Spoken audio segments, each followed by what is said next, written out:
Boa tarde, bem-vindos a mais uma Chazada de Bola, hoje com o Mister João Aroso. Mister, muito obrigado por participar e o que é que o Mister tem feito nos últimos tempos e como está? Bom dia, obrigado Tiago pelo convite. O que é que eu tenho feito? O, o mais possível visto futebol. Tenho aproveitado a oportunidade desde que saí do último trabalho na Federação de Marrocos, embora lá eu já tinha também a oportunidade, porque como estava sozinho, temos mais algum tempo, e porque é contexto de seleção, portanto, temos por vezes alguns períodos de tempo que me permitiam ver muito futebol e é isso sobretudo que tenho feito, para além de aproveitar também o tempo para colocar algumas ideias, organizar algumas ideias de forma mais formal num documento, questões que têm a ver com modelo de jogo, com ideia de jogo, à volta disso. Portanto, o mais possível futebol. E depois, como eu costumo dizer, brincando um pouco, fazer também de jarbas, ou seja, de motorista dos meus filhos, levá-los às atividades, etc. Portanto, os jarbas, para quem não sabe, é normalmente aquela personagem da banda desenhada que é motorista, é o nome do motorista, sempre. Portanto, eu brinco com isso, é a minha outra função. O meu irmão costumava usar essa expressão, que ele também tem, deve ter mais ou menos a idade do Mister, e por acaso conheço bem a expressão. E pronto, falando aqui no seu percurso, voltando ao início da sua carreira, Mister começou muito jovem no Pedras Rubras e depois passou Uhum. para a formação do Boa Vista. Como é que relembra esses tempos iniciais da carreira? Olha, eu lembro com gosto, sinceramente. Eu faço sempre questão, quando me apresento, em contextos em que as pessoas possam não conhecer o meu percurso, sobretudo esse percurso inicial, eu faço sempre questão em referi-lo, porque tudo faz parte da nossa aprendizagem e da nossa evolução. E eu lembro-me muito bem de quando recebi, ainda não havia telemóveis na altura, estavam a aparecer, foi em 95, quando eu recebi o convite para ser treinador adjunto dos iniciados do Pedras Rubras. Eu estava na altura, ia para o segundo ano da faculdade de desporto. Eu fiz outro curso primeiro, antes de ir para desporto. E, e, e você não imaginam o entusiasmo com que eu recebi esse convite. E era para ganhar zero. Eu ia ganhar zero. Mas era sentir eu ia fazer algo que tinha imaginado que iria adorar fazer. Eu andei na área de economia, no ensino secundário, e depois fiz o curso de contabilidade e administração no ESCAP, no Porto. Só que eu percebi, isto não tem nada a ver comigo. Eu, eu quero, só que eu não conhecia absolutamente ninguém, e na altura havia um pouco a ideia que, pá, sem conhecimentos a gente não consegue no futebol chegar a lado nenhum. Mas pronto, mas decidi ir fazer o curso de desporto, e depois souberam ali, o Pedras Rubras, eu morava ali, a casa dos meus pais era ali perto, e souberam que eu estava no curso de desporto, portanto, na altura o presidente do clube soube, e precisavam de alguém para ajudar o treinador dos iniciados e convidaram, portanto, e começou aí. E começou aí, eu recordo bem onde estava quando recebi esse telefonema. E o momento e a forma como reagi e tudo isso. Depois, no ano seguinte, o treinador saiu e eu fui convidado para treinar a equipa de iniciados. Estive alguns anos nessa condição e depois, através do estágio no âmbito da opção futebol, tive a oportunidade de fazer o estágio no Boa Vista. E, consequência disso, convidaram-me para ficar no Boa Vista, na formação, e lá estive durante 5 anos. Portanto, foi assim esse início, e é um início que guardo. Eu costumo dizer em que fiz coisas que hoje são antítese daquilo que faria, mas tudo faz parte. Por vezes quando se vê tanta gente a escrever e a falar sobre o jogo e sobre o treino, e gente que nunca pisou um campo, não tem ideia do que é o percurso de fazer, de experimentar, de errar, mas com isso nós vamos aprendendo muito, mesmo com aquilo, mesmo eh, fazendo algo que é fundamental, que é refletir sobre aquilo que fazemos, que é continuar a estudar, continuar a ver aquilo que de melhor se faz a níveis mais elevados. E foi um bocadinho isso.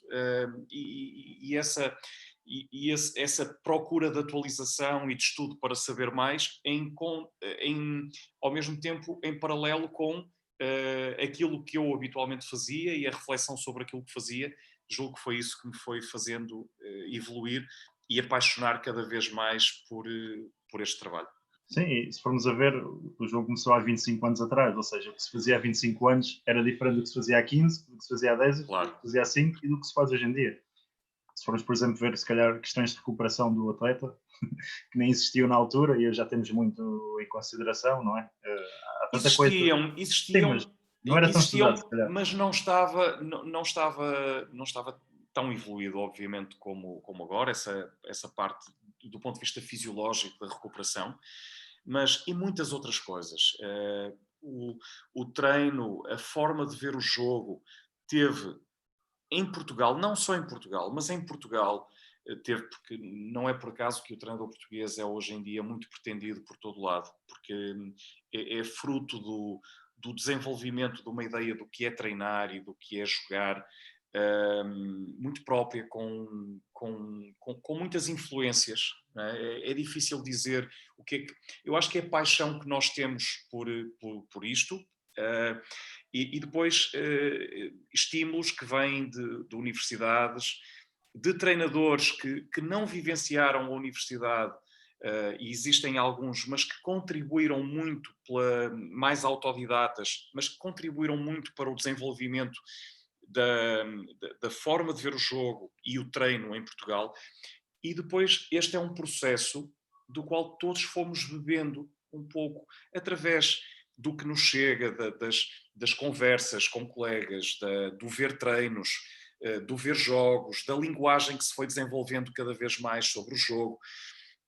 Mas há treinadores que eu acho que em determinado período merecem destaque.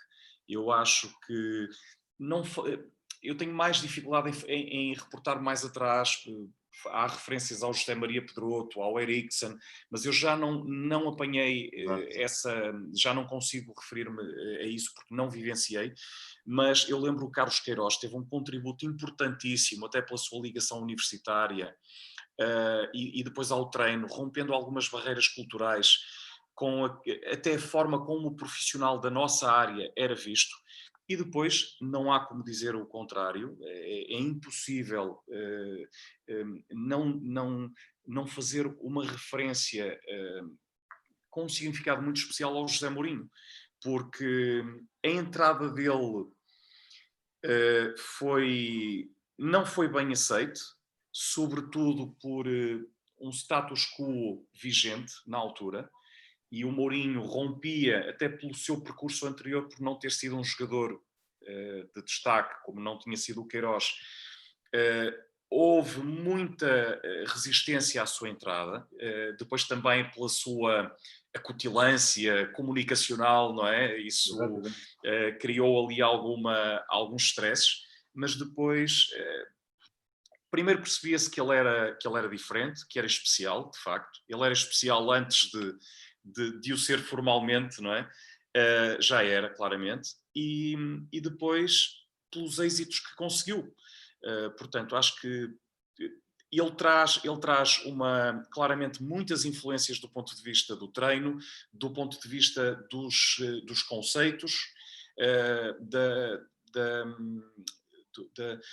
linguagem utilizada no futebol. Portanto, teve um papel determinante. E depois, a partir daí, ao mérito de muitos treinadores, das universidades, enfim, da partilha de conhecimento, que é importantíssima quando posso falar dos fóruns de treinadores, etc., de todos estes momentos que vão existindo e que vão servindo para a formação, que eu penso que hoje em dia é muito rica, e não falo só da formação de treinadores formal, em cursos de treinadores.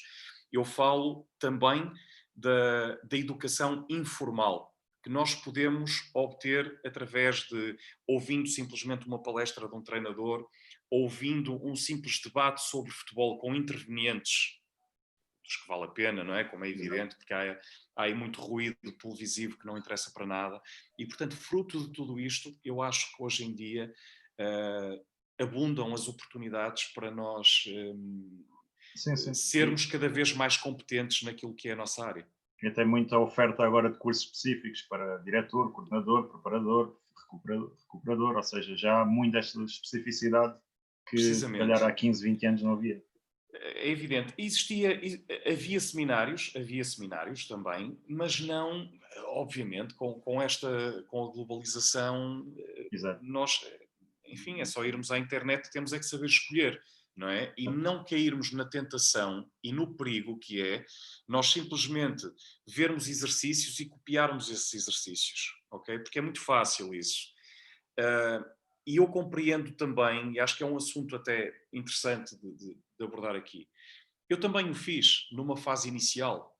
Há um momento da nossa vida que precisamos de algumas ferramentas ainda sem conseguir estar num patamar em que possamos ser nós com outro critério a desenvolver os nossos exercícios. Portanto, há um momento em que pode ser natural que isso aconteça, mas o caminho tem que ser cada vez mais nós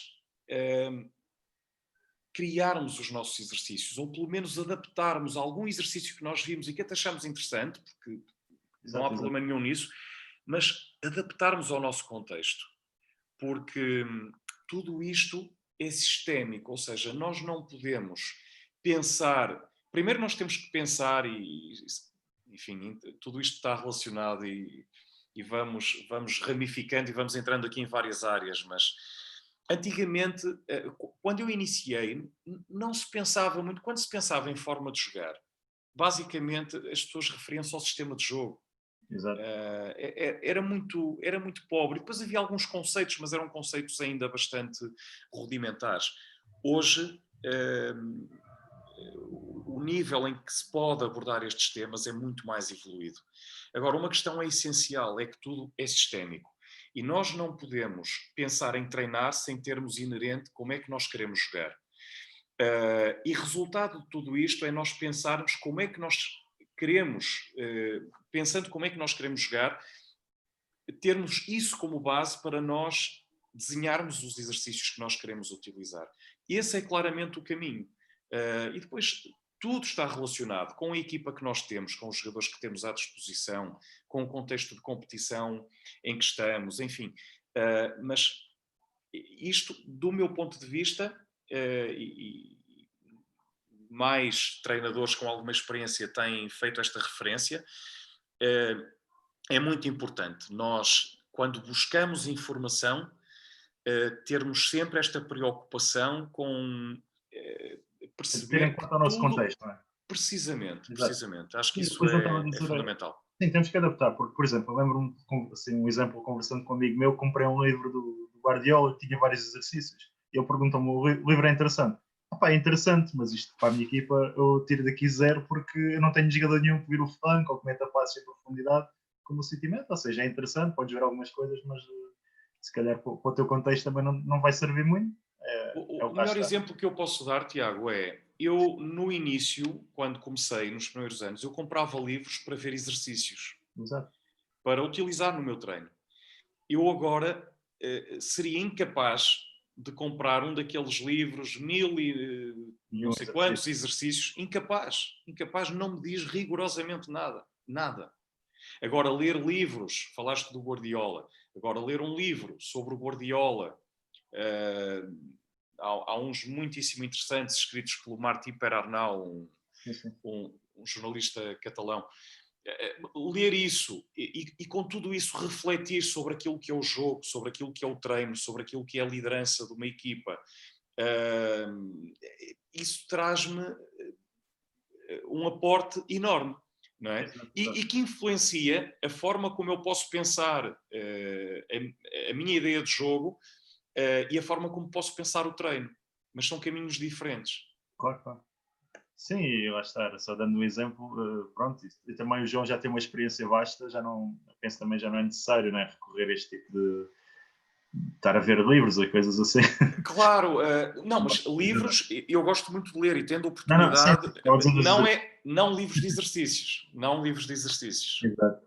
E acho que o caminho é importante que se tenha presente quando se está a começar, que é uma fase em que é normal que isso possa acontecer, mas que o mais rápido possível devem inverter, devem começar a pensar em criar os seus exercícios, ou pelo menos em ver, não tem problema nenhum em ver ideias, mas depois adaptar. Ok, aquilo parece-me interessante, mas primeiro, o que é que o treinador pretende com aquilo? Porque muitas vezes copiava-se sem ter propósito nenhum, simplesmente porque o exercício parecia engraçado, parecia interessante, aquilo até era bonito de ver.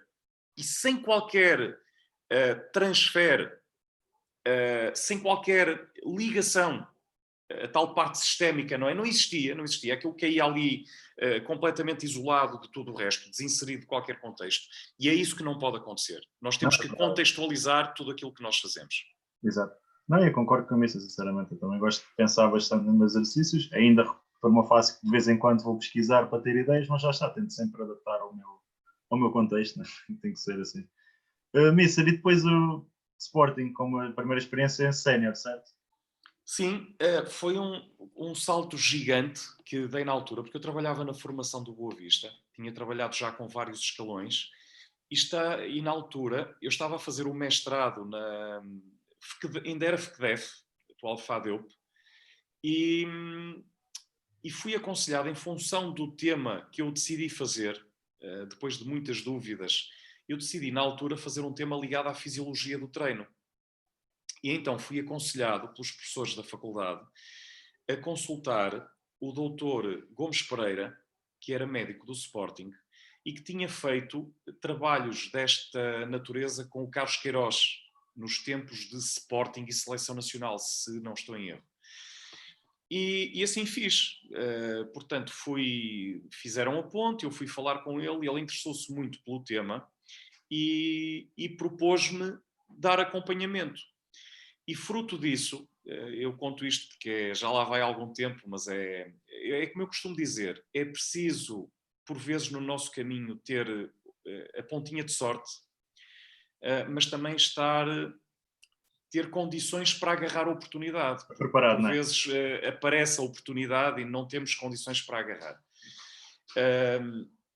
E na altura, o Bologna saiu, e há uma primeira fase em que estava previsto, em que eu tive uma abordagem para ser treinador da formação do Sporting.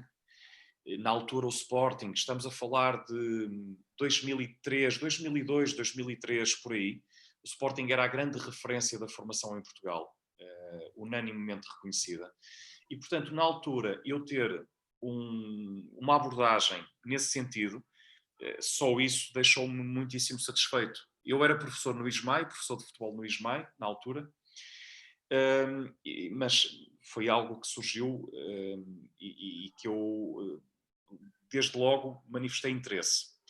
Mas há um dia, eu estava a dar uma aula, precisamente no ISMAI, e no intervalo, já havia telemóvel, e no intervalo eu vi que o telemóvel estava a vibrar, atendi e a ideia, portanto, o propósito do telefonema, e partiu do Dr. Gomes Pereira, era a perguntar-me se eu estaria interessado em ser preparador físico.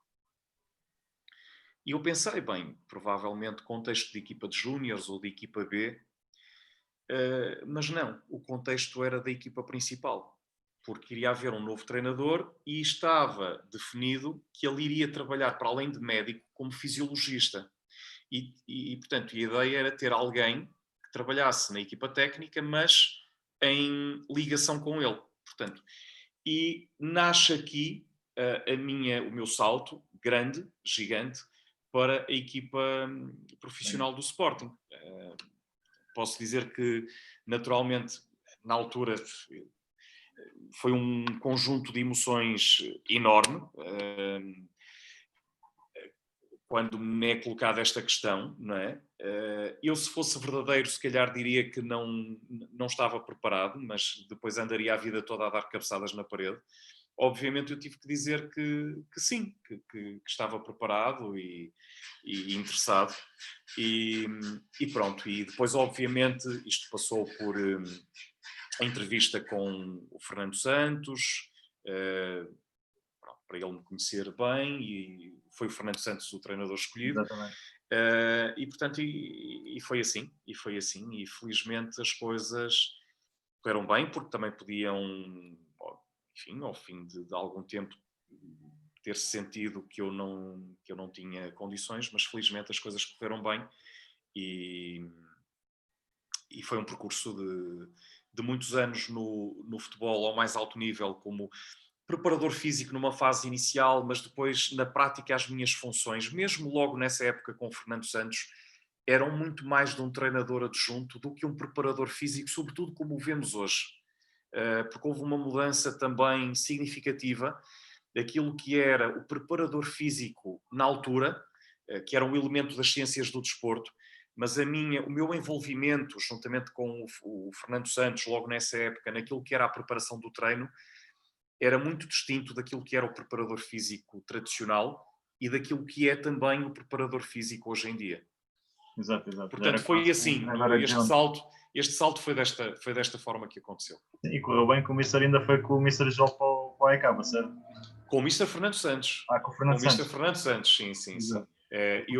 Portanto, eu trabalhei a primeira época com o Fernando Santos, no Sporting, depois uma época com o José Peseiro, porque eu era, no fundo, elemento do clube, não é? Não estava associado ao Fernando Santos, e depois tive o convite do Fernando Santos para ir para o AEK, saio na época seguinte, e depois volto ao Sporting para trabalhar com o Paulo Bento. Quando o Paulo Bento assume a equipa principal, eu tenho o convite para voltar, e pronto. E depois tive aqueles anos no Sporting com o Paulo Bento e segui com o Paulo Bento para a Seleção Nacional. Exato. E chegando à seleção, e perguntar como é que foi estar na seleção e as presenças no Euro 2012, no Mundial no Brasil. Como é que foi esses sentimentos todos? Olha, primeiro representar a Seleção Nacional é um orgulho enorme. É um orgulho enorme. Estar com o emblema das quinas ao peito, ouvir o hino nacional, é algo indescritível. Eu lembro-me muito bem primeiro daqueles momentos em que se falava que poderia vir a ser o Paulo Bento o selecionador. Pronto, foi vivido tudo isso com muita expectativa.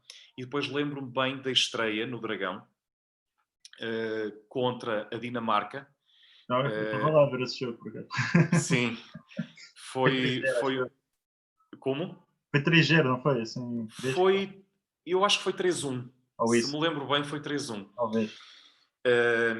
Portanto, na altura o Carlos Queiroz tinha saído, ele tinha feito os 2 primeiros jogos, e nós entramos para o terceiro jogo e fazemos nessa dupla jornada Dinamarca em casa, no Dragão, e depois Islândia fora. Primeiro isso, sobretudo, esse orgulho de estar a representar a seleção nacional, que eu acho que, eu disse isto muitas vezes, acho que acima não existe nada. Por mais dinheiro que se possa ganhar noutros contextos, acima de representarmos a nossa seleção, não existe mais nada. Portanto, foi muito especial. Também era algo que comentávamos por vezes, foi o melhor plantel que alguma vez tivemos. O plantel da Seleção Nacional, naquela altura. Ainda não tão comparado com este agora do Fernando Santos, não era um plantel, eu diria que era um plantel com um 11 inicial e mais algumas opções de elevado nível, mas não com tantas soluções. Felizmente para Portugal hoje em dia existem 2 e em algumas posições até 3 soluções praticamente da mesma qualidade. Vamos colocar o Cristiano Ronaldo aqui um bocadinho à parte à parte disto, mas de resto praticamente assim. Na altura não era assim, mas ainda assim era um plantel de enorme qualidade, e portanto também desse ponto de vista um prazer enorme trabalhar com aqueles jogadores de alto gabarito. Exato. Depois, experiências como treinador principal, o Mister passou pelo Sub-15 de Portugal. Perguntaste, desculpa, sobre o Euro e sobre o Mundial. Exato. Sim, questões marcadamente distintas. O Euro correu muito, muito bem. Obviamente que depois do Euro 2016 é difícil falar de um grande êxito no Euro 2012, mas foi muito bom. Foi um Euro que eu acho que, aliás, nós fomos recebidos no aeroporto por milhares de pessoas. Foi um dos momentos mais inesquecíveis também. A forma como fomos recebidos depois de chegarmos às meias finais, de termos sido batidos pela grande Espanha,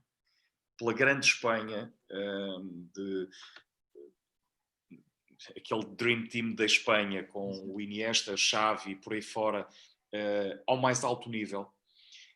A Espanha que era campeã do mundo na altura já, e que depois veio a ser campeã da Europa, mas só caímos nos penaltis, depois de um jogo muito bom que fizemos contra os espanhóis, e ficou a ideia que se passávamos a Espanha, que poderíamos ter sido ali, naquele ano, os campeões europeus. Depois o Mundial do Brasil correu muito mal, fruto de muitas coisas, algumas das quais eu não posso referir publicamente, que estiveram na origem dos muitos problemas que tivemos, mas que foi uma pena, porque era até pelo país onde se disputava o Mundial, era fundamental Portugal ter feito as coisas bem, mas foi a consequência de muitas coisas que não foram bem feitas e de muitas coisas que não funcionavam da melhor maneira, ao contrário do que aconteceu na altura do Euro 2012. Pois, e se calhar a nível organizacional não foi tão bom e depois também não correu bem, né? Pronto, Mister, na parte de treinador principal, Sub-15 Portugal, o Braga B e Sub-20 Marrocos, foi esta experiência, a última experiência. Sim. Como é que tem sido estas experiências como treinador principal? Olha, primeiro surgiu não porque eu tivesse metido na cabeça que queria ser treinador principal. Aliás, ainda hoje eu não tenho isso como obsessão, portanto admito perfeitamente trabalhar como treinador adjunto, dependendo dos contextos, obviamente, não é? Portanto, o regresso à Federação foi por convite da Federação. Isso é algo que me deixa satisfeito, porque eu estive no Sporting, saí para o AEK, voltei ao Sporting, e estive na Federação, na Seleção Nacional lá, saí e depois voltei. E quando isto acontece é bom sinal. Portanto, eu voltei com um convite para treinar a Seleção Sub-15. Foi estranho, estava há muitos e muitos anos a lidar com jogadores profissionais, e de início foi um bocadinho estranho, mas depois adaptei muito bem, porque trabalhei com homenzinhos, jogadores sub-15, já homenzinhos, muitos deles, uns mais do que outros em função do clube que representavam, porque se percebia algumas diferenças do nível de preparação deles. Mas muitos jogadores já com um nível de cultura tática apreciável, com hábitos de qualidade de treino muito bons, e portanto por tudo isso foi um prazer bastante grande. E depois dar àqueles miúdos, alguns deles que estão agora aí a bater à porta do plano mais mediático no futebol português, ter-lhes dado a oportunidade de serem internacionais pela primeira vez. Isso é muito especial para os miúdos, como é bom imaginar. E, portanto, foi uma experiência muito interessante. Depois tive o convite para a equipa B do Braga, e também, e foi acontecendo um bocadinho assim, pelo conhecimento que as pessoas tinham sobre mim, o convite parte do Hugo Vieira, que tinha sido meu jogador no Sporting, diretor da formação do Braga, da formação até à equipa B. E foi uma experiência muito boa, com uma fasquia muito alta, porque eu substituo o Abel, que transita para a equipa A. a disputar uma segunda liga. Eu ainda entro na época anterior e depois sigo para a época seguinte, até que o presidente Salvador entendeu dar por terminado depois em janeiro, no final de janeiro. Mas a segunda liga é tremendamente competitiva e isso aconteceu connosco. Nós tanto podíamos ganhar um dos primeiros classificados como podíamos perder com uma das equipas mais de fundo da tabela. O nivelamento era enorme. É um contexto de uma exigência muito grande que obriga os jogadores a evoluírem muito. E tive a oportunidade também de trabalhar com jogadores de enorme qualidade. Poderia destacar o Trincão, porque está agora onde está, mas também o Pedro Neto e vários outros que, sei lá, uns que não estão ainda no patamar tão elevado, mas poderia falar do Bruno Jordão e de vários outros que eu acho que tinham muita qualidade e que podem ainda afirmar-se no futebol português. Portanto, foi uma experiência bastante boa, com muitas dificuldades de vária ordem, e depois tive algum tempo de interregno após ter saído do Braga, de interregno em termos como treinador, porque fui mantendo sempre, a partir de determinada altura, a ligação à faculdade, à FMH, neste caso como professor de futebol, que me deu gosto. Já não estou ligado atualmente, mas durante alguns anos, tive 5 anos a dar aulas na faculdade e gostei bastante. E, portanto, fui trabalhando nisso, a parte também de comentários de futebol, que é algo que eu gosto de fazer, embora o que gosto mais de fazer é treinar. E então surgiu esta possibilidade da Federação de Marrocos. Foi uma experiência muito enriquecedora também. Trabalhei com jogadores de enorme qualidade. Infelizmente meteu-se esta questão do Covid que atrapalhou muita coisa, mas eu estava preparado para as dificuldades do que é trabalhar em África e num país árabe. E sentias, de facto, bastantes dificuldades do ponto de vista daquilo que é a mentalidade, que é bastante diferente da nossa. Mas fui-me adaptando e fui criando, fui procurando ter alguma tolerância e tentando, eventualmente, tendo funções que não são apenas as técnicas, mas de forma a criar condições para que as coisas fluíssem naturalmente, porque não é como estamos habituados cá, em que há um conjunto de coisas em que não temos que nos preocupar porque elas já estão feitas e do ponto de vista da organização administrativa, etc. Não. Lá não. Mas depois houve algumas outras questões de outra ordem que me levaram a solicitar que me dispensassem e que permitissem que eu saísse recentemente, portanto em final de novembro. Outras questões que não me estavam a agradar, que eu prefiro não mencionar, até porque a Federação foi muito correta em ter acedido, depois de alguma resistência da parte deles, mas de os ter convencido e explicado os argumentos pelos quais eu pretendia sair, mas ainda assim resta uma ideia muito positiva daquilo que foi, sobretudo, o trabalho com os jogadores. Eu tive um prazer enorme em trabalhar com o grupo de jogadores marroquinos. Do ponto de vista da relação pessoal, profissional, foi excelente.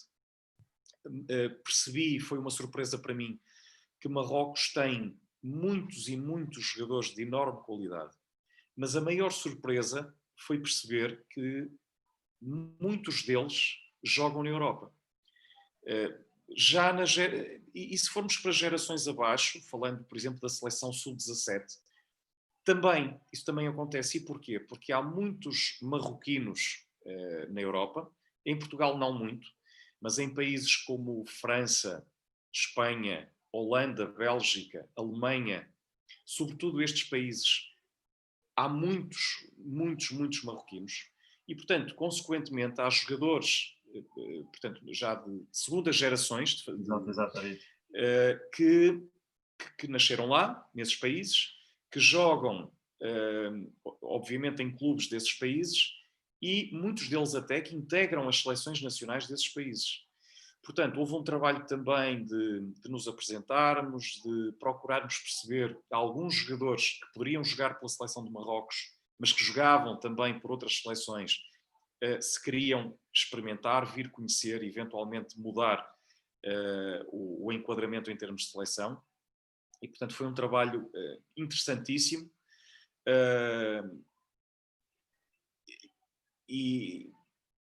Portanto, eu referi-me aos jogadores que jogam na Europa, mas há jogadores a jogar em Marrocos também de enorme qualidade. Isso, João, que é a qualidade dos jogadores também que jogam em Marrocos, e tirando estes também de segunda geração, se a qualidade do jogador marroquino é elevada, porque acho que Portugal é um bocado desconhecido o mercado marroquino. Sim, é verdade. Nós, aqui, enfim, o expoente máximo atualmente é o Taarabt, não é? Mas eu digo, o Taarabt representa um bocadinho, do ponto de vista desportivo, do ponto de vista técnico, o Taarabt tem um percurso a outro nível, como se sabe, que foi no Queen Park Rangers. Foi algo sinuoso, não é? Que agora, felizmente para ele, sobretudo, está no caminho certo e vê-se fruto disso aquilo que é o seu registro como jogador. Mas, e se calhar eu tinha um bocadinho essa ideia do ponto de vista da personalidade. Eu gostei imenso de trabalhar com os jogadores marroquinos, muito mesmo. São jogadores com uma vontade de aprender grande e têm bastante qualidade. Marrocos eles têm uma paixão pelo futebol enorme. E eu posso-vos dizer que em tudo o que fosse espaço de futebol, e lá há muito espaço porque Marrocos é um país muito grande, via-se aquilo que já não se vê na Europa, que é peladinhas por todo lado. E tem também condições, é um país que tem, apesar de ter muita pobreza também, tem capacidade de investir e tem zonas muito, muito boas do ponto de vista de infraestruturas, e víamos muitos campinhos de futebol, um bocadinho aquilo que acontece em Portugal ao final da tarde ou depois de jantar, em que se juntam amigos para ir jogar futebol. Lá nós víamos isso quase de madrugada. De manhã cedo eu deslocava-me para o treino e víamos campinhos que estavam ocupados por gente que seguramente depois ia para a escola ou depois ia trabalhar. Portanto, tem uma paixão enorme por jogar e ainda tem o futebol de rua, que é algo que em Portugal cada vez existe menos. Isso faz com que o jogador marroquino, de um modo geral, seja um jogador com muita habilidade técnica. Mas, em semelhança com o que acontecia em Portugal há muitos anos, em que se discutia muito, faltam avançados centro, sobretudo porque o jogador marroquino quer ter a bola no pé. E o avançado centro nem sempre normalmente dos jogadores que menos têm a bola, não é? Tem que esperar por ela e ter paciência até ela chegar na zona certa. E por isso, talvez por isso, tem muitos extremos, muitos médios de muita qualidade. Avançados faltam. Mas, em resumo, foi uma experiência muitíssimo boa. Que se eu ainda aguentei algum tempo mais lá, apesar de não estar tão contente a partir de determinada altura, foi pelos jogadores, porque tive uma relação pessoal e profissional fantástica com eles. E já agora, a nível de questões de treino, houve muitas dificuldades de adaptação à cultura, porque já sabemos que a cultura muçulmana tem várias rezas e às vezes também a questão nutricional não é mais correta. Pois, não. Não houve, porque eles não são, portanto, eles rezam, têm as rezas frequentes ao longo do dia, naquelas horas, mas se houver treino durante aquele período, não acontece como noutros países onde são mais rigorosos nesse cumprimento, não tinha problema. Se o treino fosse à hora em que havia uma reza, eles fariam a reza depois quando fosse o momento oportuno. Portanto, a esse nível não. Portanto, em termos de... Perguntavas sobre... Da nutrição. O período do Ramadão nós estávamos em confinamento. Portanto, acabou por não haver nada. Eu acabei por não viver muito as implicações que isso poderia ter, porque coincidiu, portanto, foi final de abril até final de maio, julgo eu, e portanto ainda estávamos, como se sabe, neste período. Os jogos em Marrocos tinham sido suspensos e portanto não era algo, acabou por não ser algo que eu conseguisse, mas havia a ideia de evitar estágios da seleção nesse período. Isso sim, eu já tinha a calendarização feita e não programei nenhum estágio para esse período do Ramadão. Ok. Pronto, era isso. Mister, ia-lhe perguntar aqui uma coisa. Por vezes em Portugal diz-se muito, né, que ficamos com rótulos. O Mister não tem medo, por vezes, lá está, quando é comentador, de ficar com o rótulo de comentador e não de treinador? Isto às vezes é uma questão que se levanta, não é? Que são colocados rótulos e o que é que o Mister pensa sobre este tema de rotulagem? Eventualmente pode ser.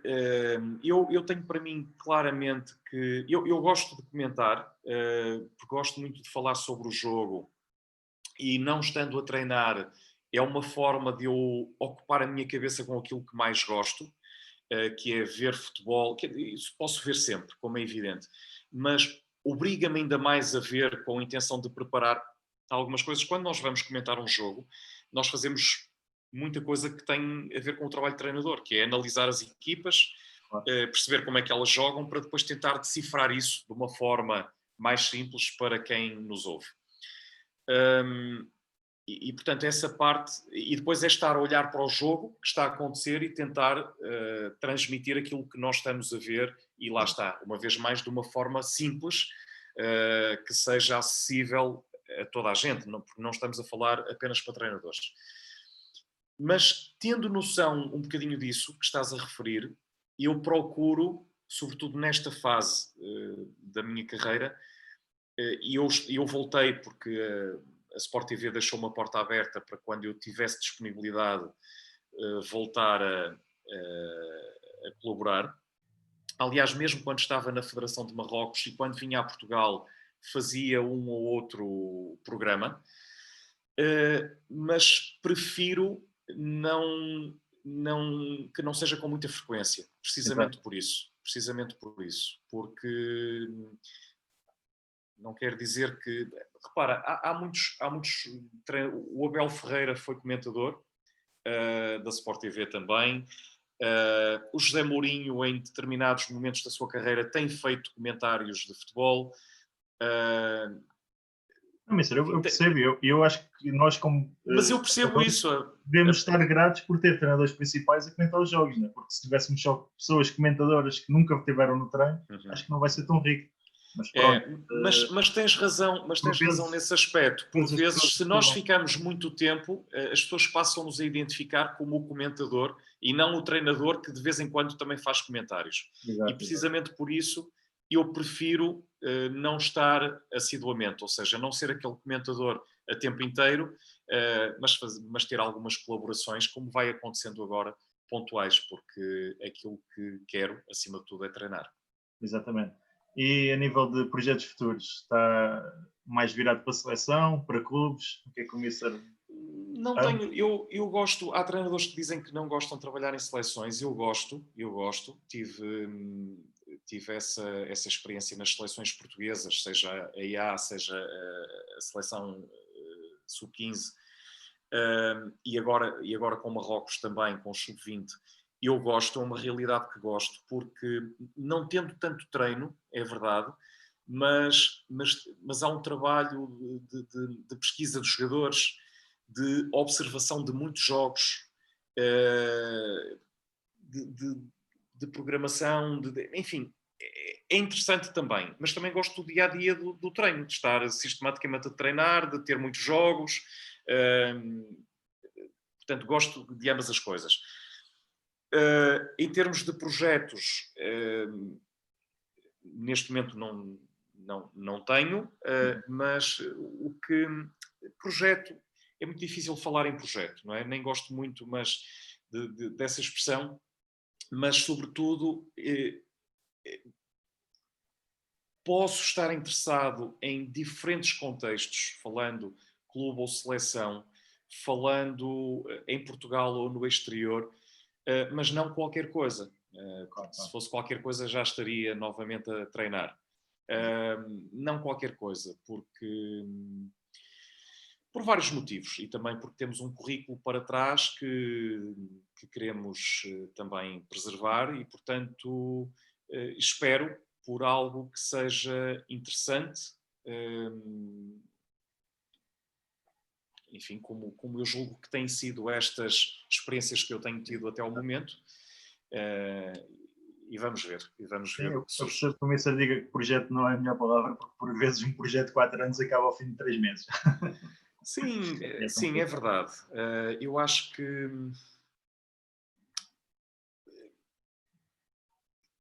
falta. Eu não sou daqueles que pensa que um treinador precisa de muito tempo para colocar o seu trabalho em prática. Não acho que seja assim. Mas é preciso algum tempo e uma capacidade de se poder olhar para o jogo e para o treino e ver a qualidade de trabalho do treinador, porque por vezes ser avaliado apenas pela bola que não entra, não é? E que condiciona um resultado, porque bateu na trave e em vez de entrar saiu, não é? E do outro lado bateu na trave e entrou, quase me faz lembrar o desempate por penaltis entre Portugal e Espanha no Euro 2012, não é? A do Bruno Alves bateu na trave e saiu. E a do Fabregas bateu no poste e entrou. E muitas vezes é isto que faz a diferença naquilo que é a avaliação do treinador. E eu julgo que não faz, que não é adequado. Acho que há que primeiro estar perto, acho que é importante ter gente perto que tenha capacidade para avaliar, que tenha capacidade para avaliar a qualidade do treino, que tenha capacidade para avaliar a qualidade do jogo, a qualidade da liderança com o grupo de jogadores, porque isso é fundamental. Por vezes pode-se ter muito jeito para treinar e ideias muito boas de treino, mas se a mensagem para o grupo não passa, está tudo morto. Morrer na ciência, não é? Exatamente. Portanto, é importante haver gente na estrutura dos clubes, das seleções, o que quer que seja, que esteja suficientemente perto e com sensibilidade suficiente para conseguir ter esta avaliação. Isso parece-me que é determinante. Muito mais do que ter muito tempo para pôr em prática. Isso eu acho que, sinceramente, quando as ideias estão bem definidas na cabeça do treinador ou da equipa técnica e há qualidade no trabalho, não é preciso muito tempo para as colocar em prática. Agora, depois, se a bola entra e não entra, isso já são questões que... e em Portugal há normalmente pouca paciência. Sim, é mais se o resultado ali não são bons durante um mês, já começa a ficar complicado. Mister, há bocado falou que está a elaborar, vamos dizer, uma bíblia do seu modelo de jogo. Como é que, assim, ideias gerais, quais as suas ideias do seu modelo de jogo ideal? Se é mais de ter bola, mais ofensivo, mais de transição, quer dizer, mais de estar na expectativa para a transição rápida? Qual é a sua ideia de modelo de jogo? Ou depende das equipas por onde tiver? Olha, Tiago, sim, em primeiro lugar é isso, terminaste por onde eu ia começar. Depende muito dos jogadores que nós temos à nossa disposição. Depende da cultura, do contexto onde nos encontramos. Eu costumo dizer, se alguém for treinar o Barcelona e se nos primeiros treinos treinar a organização defensiva, está a caminhar fortemente na direção da porta de saída, não é? Não faz sentido, a título de exemplo. Acho que depende muito de tudo isso. Por exemplo, eu acho que eu gosto muito, e é uma das características, falar sobre a minha ideia de jogo, mais do que o modelo de jogo, porque eu acho que o modelo de jogo é aquilo depois que é o resultado da ideia de jogo que nós temos, conjugada e em interação com os jogadores que temos à nossa disposição e o produto final que é visível depois no campo. Eu acho que o modelo de jogo é isso. Agora, a ideia de jogo que eu tenho e que não está cingida a um sistema nem a dois, porque essa é uma... Eu acho que nós temos que pensar em conceitos, cada vez mais acredito nisso, que devemos pensar em conceitos que, independentemente do sistema, se possa perceber que existe identidade e que se possa transferir de um sistema para o outro ou alterar algumas dinâmicas, mantendo a mesma identidade. Se quisermos, mantendo o mesmo modelo de jogo. Ok? Sendo evidente também, sobre esta questão dos sistemas, que daria uma conversa para muito tempo, que também há equipas que utilizam, treinadores que utilizam sempre no seu modelo de jogo o mesmo sistema e as coisas funcionam muito bem, pela dificuldade, pela dinâmica que a sua forma de jogar tem para o adversário de criar problemas. E nós temos alguns exemplos muito bem sucedidos nessa matéria. Mas temos também equipas e treinadores que mudam dinâmicas com muita frequência em função de características do adversário, em função das características dos jogadores que estão a utilizar naquele jogo. E nós percebemos que a identidade está lá, mas há nuances que são diferentes de jogo para jogo. Portanto, esta é uma primeira ideia. Há conceitos na minha cabeça que são claros, que eu poderia dizer que, de um modo geral, vão ser conceitos um bocadinho genéricos, porque se nós esmiuçar daria para muito e muito tempo. Mas que é ter iniciativa, e ter iniciativa é tê-la seja quando temos a bola, seja quando não a temos, não é? Porque ter iniciativa quando não temos a bola é direcionar o adversário para onde nós queremos que ele jogue, para onde nos é mais interessante para podermos recuperar a bola. E ter iniciativa com bola é procurar tê-la connosco, é procurar encaminhar o jogo para onde nós queremos. E eu também gosto, à semelhança da maioria, da esmagadora maioria seguramente dos treinadores portugueses e dos aspirantes a treinadores, de construir a partir de trás, do guarda-redes, jogar com o guarda-redes, de evitar o mais possível o chutão na frente, mas também acho que às vezes deparo-me com algum fundamentalismo sem nexo, só porque sim, do tal construir a partir de trás, independentemente do contexto, independentemente dos jogadores que se têm, porque não há nada de reprovável, na minha forma de ver, em fazer um passe longo quando a pressão do adversário é alta. E quando a melhor solução é um passe longo que vai criar um contexto favorável em termos de vantagem posicional perante o adversário. E um passe longo é totalmente diferente de um chutão. E por vezes há quem, enfim, não entenda as coisas assim, e eu respeito, obviamente, mas por vezes depois vemos golos caricatos quando as equipas estão a iniciar a construção. Golos claramente caricatos por esta ideia de que parece que é proibido e parece que como é que eu hei de dizer? É quase... parece que quem não chuta a bola, parece que um passo longo, ou seja, quem faz um passo com mais de 20 metros na primeira fase de construção, parece que não sabe jogar a bola. Exatamente. E portanto ou que vai ser conotado negativamente, quase que é excluído do grupo não é? Do grupo do futebol bonito. Portanto, isso discordo totalmente. Mas depois podia-te falar também de uma equipa que gosto de imaginar, que procura todo o momento um equilíbrio dinâmico, seja a atacar, seja a defender.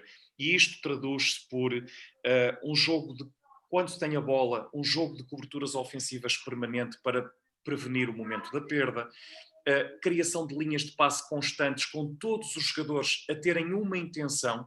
Todos os jogadores, não pode haver, na minha forma de ver, nenhum jogador que esteja numa posição ou a realizar um movimento que não tenha um propósito, que não tenha uma intenção. Portanto, e é neste equilíbrio dinâmico em que se procura criar rupturas no adversário através de linhas de passe em ruptura, de linhas de passe em apoio, de movimentos de cobertura ofensiva. Isto a atacar. E, em fase defensiva, este mesmo equilíbrio dinâmico que faz com que encaminhamos o adversário para onde queremos, na tal iniciativa que nós queremos também a defender, provocando situações que levem o adversário a perder a bola, mantendo sempre a equipa também preparada para, no momento de ganho, saber quais são os caminhos para poder contra-atacar.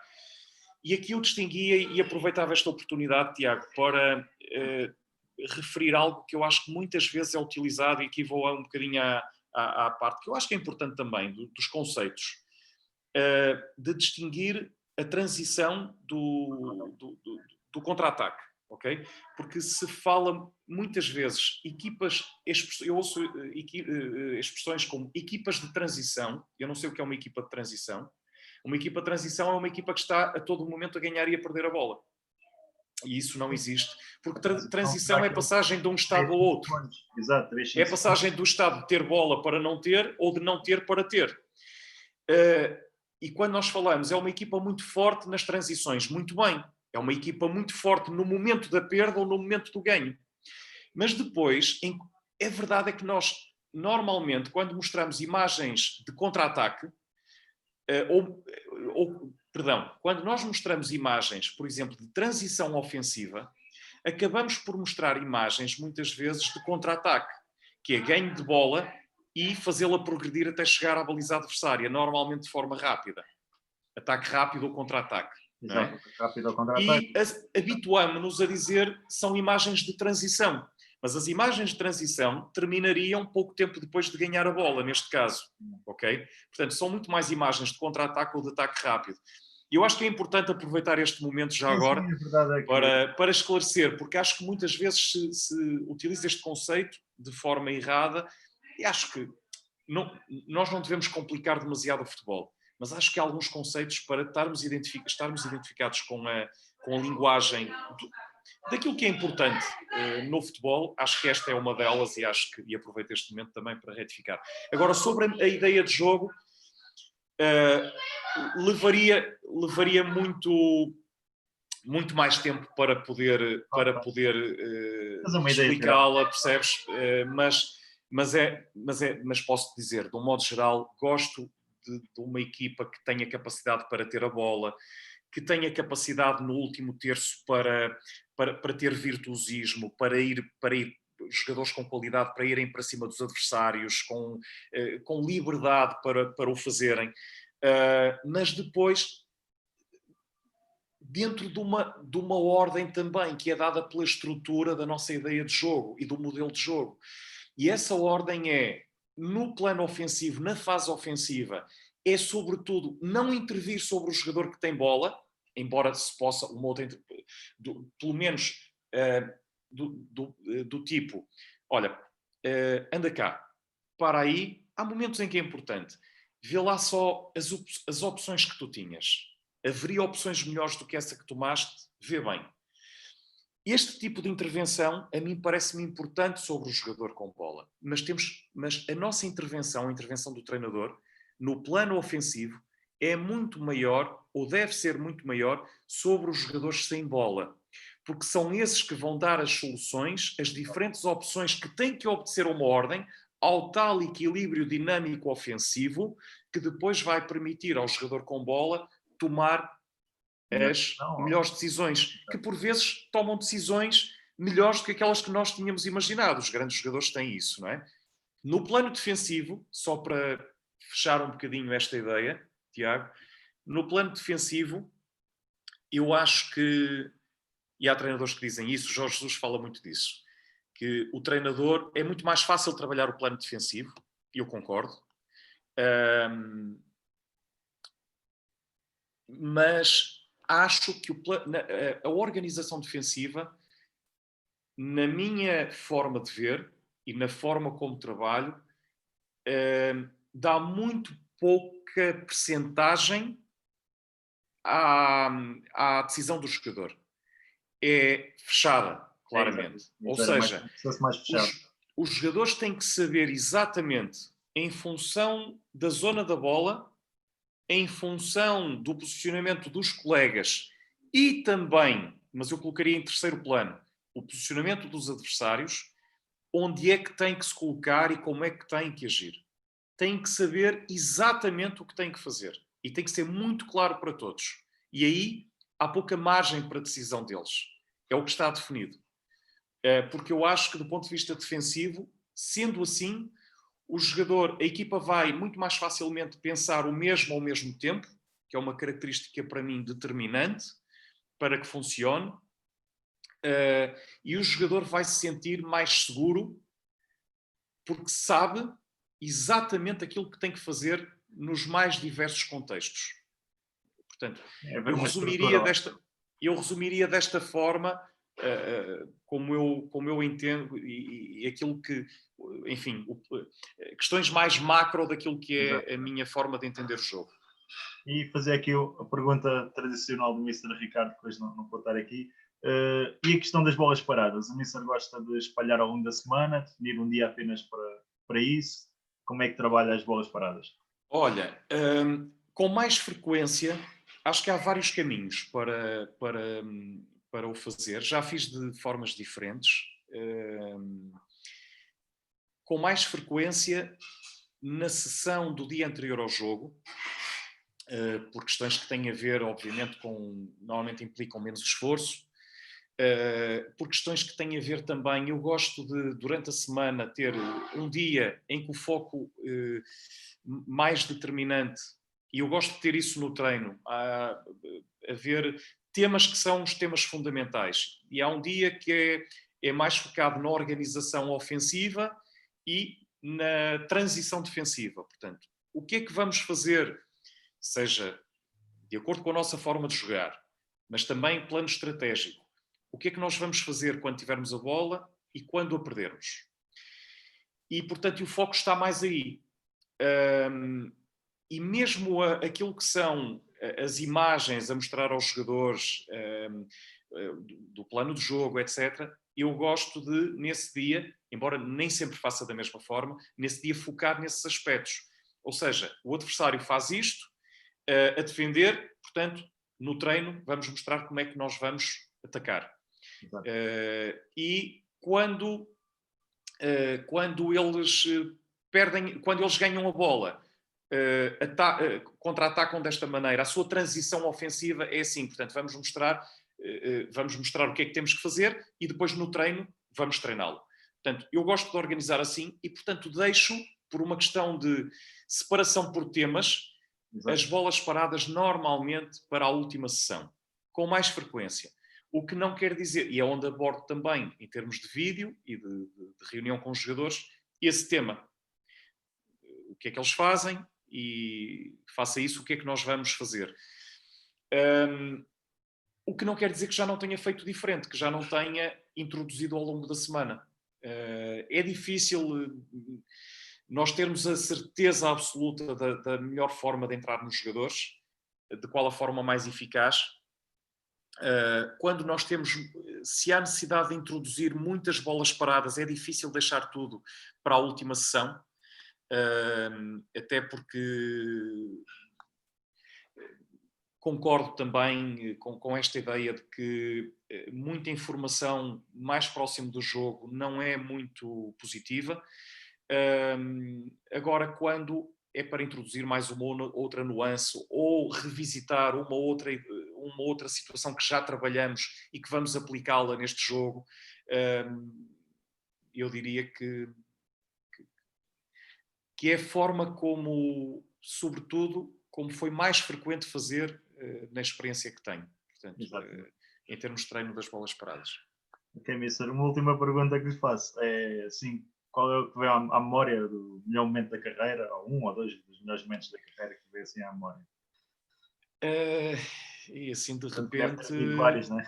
De repente é difícil, mas eu diria que eu já falei do momento especial que foi o primeiro jogo pela Seleção Nacional. Exato. O primeiro jogo, a primeira vitória, que foi logo no primeiro jogo, não é? O tal jogo frente à Dinamarca. Foi um momento especial por ser a Seleção Nacional. Acho que as conquistas, lembrando os troféus conquistados ao serviço do Sporting, também foram especiais. mas diria que o primeiro, a Taça de Portugal, frente ao Belenenses, treinado pelo Jorge Jesus na altura, foi especial também por ser o primeiro.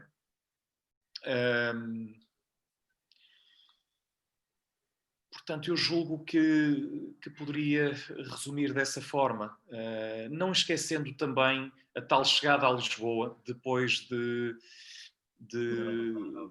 Euro 2012, de um feito que foi bastante interessante no Euro 2012. A recepção em Lisboa foi um momento também inesquecível. Tá. Mister, queria agradecer bastante a sua presença aqui nas Chazadas e desejo as maiores felicidades e que voltemos a ver o mais rápido possível o Mister aí no ativo. Muito obrigado, Tiago, foi um prazer, e continuação de chazadas interessantes, e eu vou também agora ficar atento às próximas que aí vêm. Tá. Obrigado, Mister. Tá, nada, foi um prazer.